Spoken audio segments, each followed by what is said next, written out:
Yeah, they have one whole cooking booth here where people can come and watch expert chefs cook healthy recipes. And we have Melissa here with, we've had you into the kitchen before at Channel 2, and this is your book, The Art of Baking with Natural Yeast. Yeah. And why is it so much healthier? Natural yeast baking is so much better. Well, today I'm talking specifically about why it's healthy for diabetics. There have been tons of studies that have proven that sourdough or naturally yeasted bread is just better for diabetics, and they're still, figuring out a lot of the reasons why, but it has been proven time and time again. And what most people don't know is that sourdough doesn't have to be sour. It can be mild.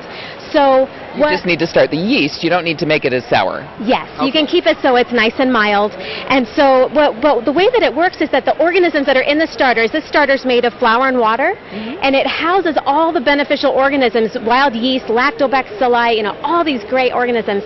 They actually pre-digest the wheat for you. So by the time the bread or the dough gets into your system, a lot of the sugars have already been broken down. So your pancreas doesn't have to spit out so much insulin to digest the sugars that are in the bread. Okay, it's already doing some of the work for you. Okay, and so you're teaching people how to get started. How do you get this started?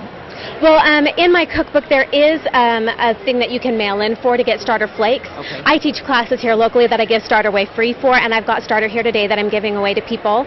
But you can start your own, and there are instructions in the cookbook as well as online. It's very easy to start your own starter. Okay, and in your demonstration you're showing people how to turn the starter into different recipes.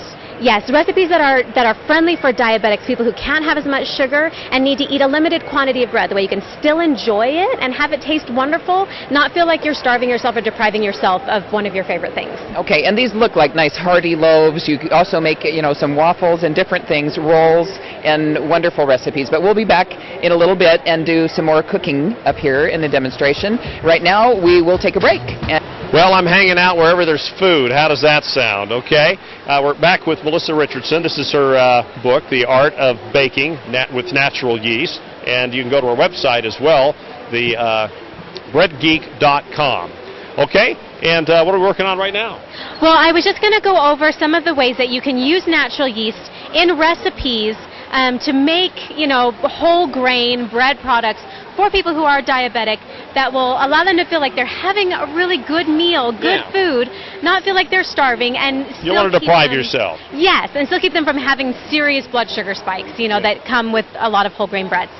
So what we've got here is for breakfast. Now, if you're diabetic, you're not going to eat 3 waffles, right? It just looks prettier for the camera. So we've got these naturally yeasted waffles. They are so delicious. These are actually fat-free and sugar-free, except for what you put on top, whatever you choose. But you can choose, to put some sugar-free options on top. Okay. And those are really great for breakfast. All right, let's go to lunch now. Lunch, we've got an artisan bread. This is a spelt whole wheat flax loaf that's made with natural yeast. It's got avocado and lettuce and bell peppers and carrots. It's really good to make your food really colorful, so you feel like you're eating something pretty. It's good for your brain to eat. Yeah, that looks awesome. Yeah. Okay. So then for dinner, another thing about lunch is it's good to do it open face. If you make yourself just like a little half a sandwich, you feel kind of sad for yourself. But that spreads it out, and then that makes it look big. And only half the bread. Yes. Okay. So then for dinner, if you're going to have some protein and some salad, but then also, if you make some nice dinner rolls, these are multi-grain rolls. These are oat and flax and whole wheat. And these will, you can put a roll on your plate. It looks nice, it looks hearty, and it will allow your body to process those carbohydrates over time, carry over to breakfast, so you're not so starving in the morning and wanting to shove your face with carbohydrates. Yeah, well, that's awesome. Okay, is the secret in the yeast? Yes, the secret is in the yeast. And, we talked about that a little bit before, but really, it's just the organisms that are breaking down the sugar for you. The yeast and the lactobacilli, they're like, they metabolize sugar like little teeny humans. Like, they'll consume the sugar in the wheat before it even gets into your stomach. Okay, so I guess on your website you can tell us how to make that, right? Yes, and in the cookbook as well, there's lots of instructions for making your own, how to get starter locally. I teach classes locally.